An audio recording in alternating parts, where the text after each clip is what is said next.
This is 12 Angry Men, a teleplay written by playwright Reginald Rose in 1954, which became a critically acclaimed masterpiece for peeling away the layers of bias and prejudice in men's minds.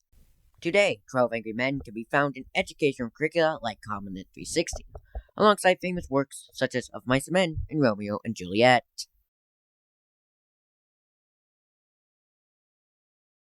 This is Garten of Banban, a video game created by the Fork Brothers, released on January 6, 2023, under the controversial mascot horror genre.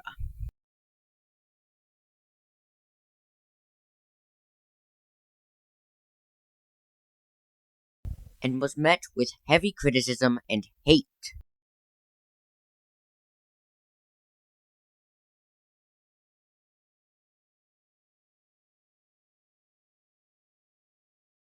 Today, Garten of Banban has 5 games, 2 upcoming releases, and a spin-off.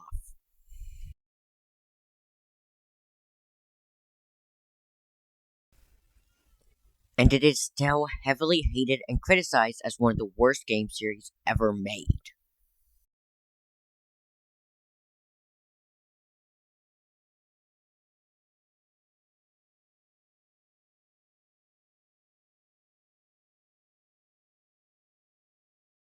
What exactly do these two things have in common? Well, 12 Angry Men answers why you're wrong about Garten of Banban, and why we must let go of the prejudice that decides our opinions. The major problem that 12 Angry Men highlights is confirmation bias, defined by the Oxford Dictionary as the tendency to interpret new evidence as confirmation of one's existing beliefs or theories.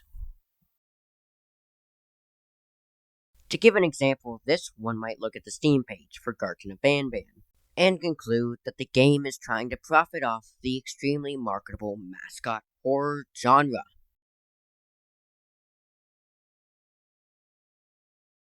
The description uses the same style as Poppy Playtime's description, after all, and when you look at the banner, it's practically the same as well. So when they open up the game and look at the menu, they assume that the merch button exists merely to profit off people who don't know better. I agreed with everyone else back then, until I told the wisest living person I knew about it, and they responded, "Don't they have to make money?" One question broke my entire thought process at the time, but I shrugged it off as I'm not knowing about that area of the internet. Later, when I watched the Euphoric Brothers devlogs, and heard what streamer Unique Geese had to say about the game series, I started to doubt my reasoning. I, I looked back at my claims and started to ask myself how logical my claims sounded. I saw more and more flaws in those claims. Looking back now, I see those claims were heavily impacted by confirmation bias, and that a lot of people's stances are also heavily impacted by confirmation bias. The worst part about this is that people don't realize they have confirmation bias, and at times have a hard time keeping their prejudice out of it.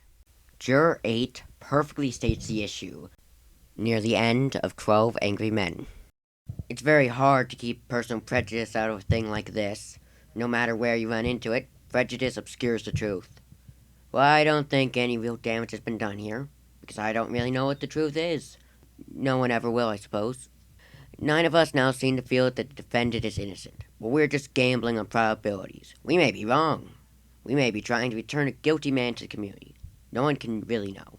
But we have a reasonable doubt, and that is a safeguard that has enormous value in our system. The issue of prejudice and confirmation bias needs to be peeled away in light of Garten of Banban. So I ask you to listen to what I have to say, so you might notice your confirmation bias and prejudice. Let's consider the fact that one might be ignorant and not know it.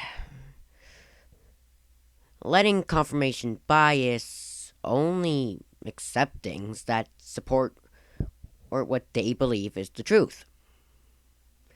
They let prejudice decide how they view a scenario without a second thought. The 10th juror portrays this prejudice formed view in 12 Angry Men. Now, you're not gonna tell me that we're supposed to believe that kid, knowing what he is. Listen, I've lived among them all my life. You can't believe a word they say. I mean, they're born liars. People see the games as one thing and only notice or accept things that support this view. They pay attention to how long it takes to play and the immediate promotional for the next game in the series. They don't pay attention to the clever puzzles, faster sections, and overarching character stories with a lot of smaller details that would be noticed if you looked for them, but they don't look for them.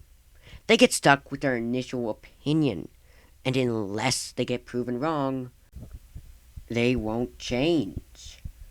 It's just like how Juror 2 says in 12 Angry Men, I just think he's guilty. I thought it was obvious from the word go. I mean, nobody proved otherwise.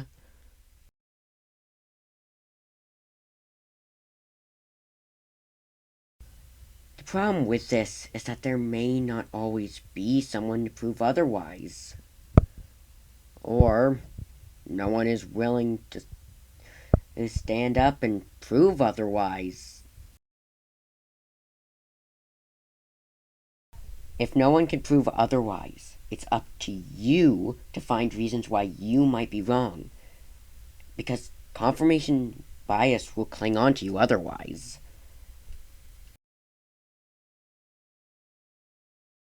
If someone can't find more than a couple of good things to say about any of the games, then they have confirmation bias. Juror 6 expresses his view as a guarantee in 12 Angry Men. He's guilty for sure. There's not a doubt in the whole world. We should have been done already. Looking something over once only gives you a basic view. Specifically, if you go in with a certain perspective, that makes the negatives stand out more than the positives. Someone who goes in expecting the game to be bad will only notice the bad things about the game and get a bad view of the game overall. Someone who expects it to be good notices a lot of the good things and gets a good view of the game overall. Putting these views together creates a beneficial picture that reveals the good things to remember and the bad things that should be improved.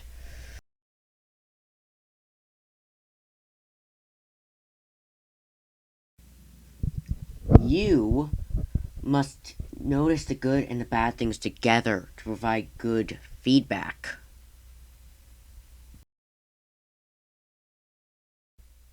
Some criticisms formed by confirmation bias only bring certain details to light, making things harder to reach their true potential. One can only replicate all the good ideas or improve upon them if these ideas are brought to light.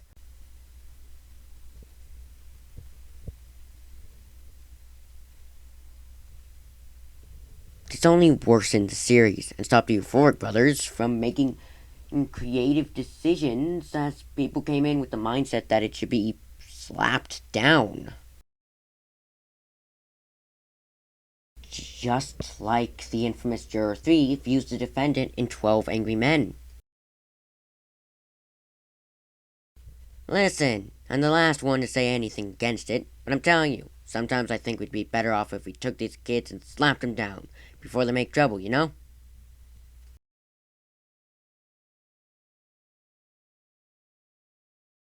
The problem with slapping something down before they make trouble is that you highlight the negatives and the issues.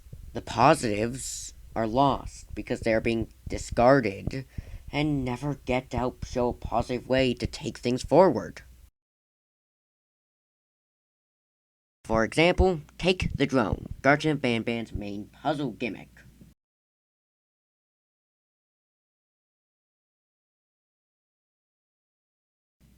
The drone was criticized for being too slow, annoying to use, and a bad puzzle mechanic. The thing is that the problem wasn't with the drone, but with how it was being used. The type of mechanic doesn't have anything to do with how good it is, but the way is used. It's similar to how facts are supposed to determine the case, not the type of person the defendant is.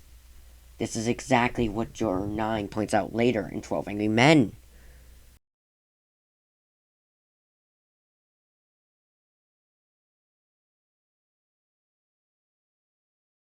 I don't think the kind of boy he is has anything to do with it.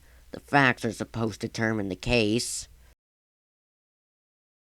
The facts are that Garten of Banban II and Garten of Banban IV both have excellent puzzles involving the drone that show its potential. Both of these use what I call indirect directions, which uses signals not directly where you want to go. The target is in between the drone and the signal point. These are basic ways to use the drone for puzzles and can lead to fantastic and clever puzzles if used correctly by being expanded upon.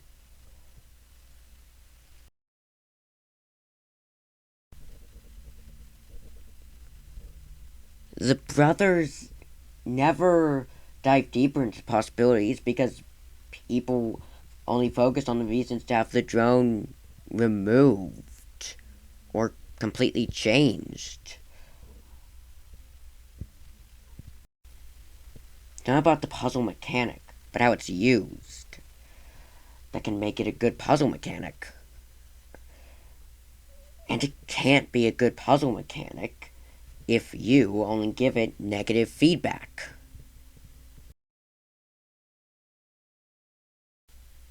Confirmation bias can also impact one's perspective of a person and their words. Your four brothers have become controversial because of how people view them, because of their words, and the absolute mess that was Garten of Banban's rise to popularity.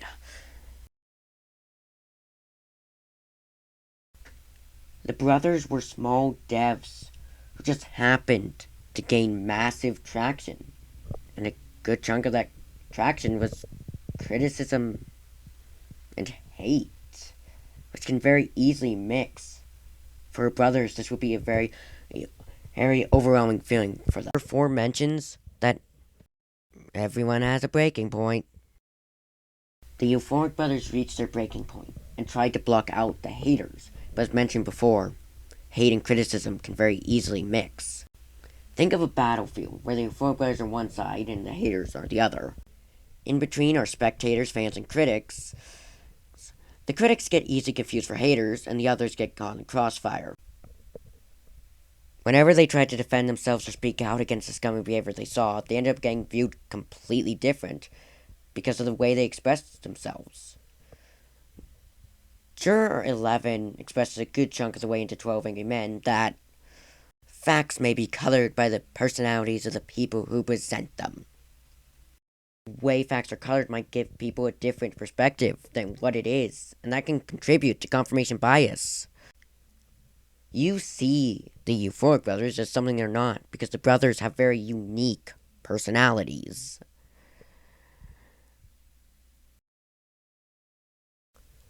The problem should be clear by now that many opinions of the Garten of Banban franchise have been shaped and formed by confirmation bias. These opinions and criticisms are only hurting the games and the people who are involved with them. I made this video to do what the smartest thing person I know did for me. By asking questions about my perspective. So I ask one last question. Are you willing to accept that you might be wrong and need to look again?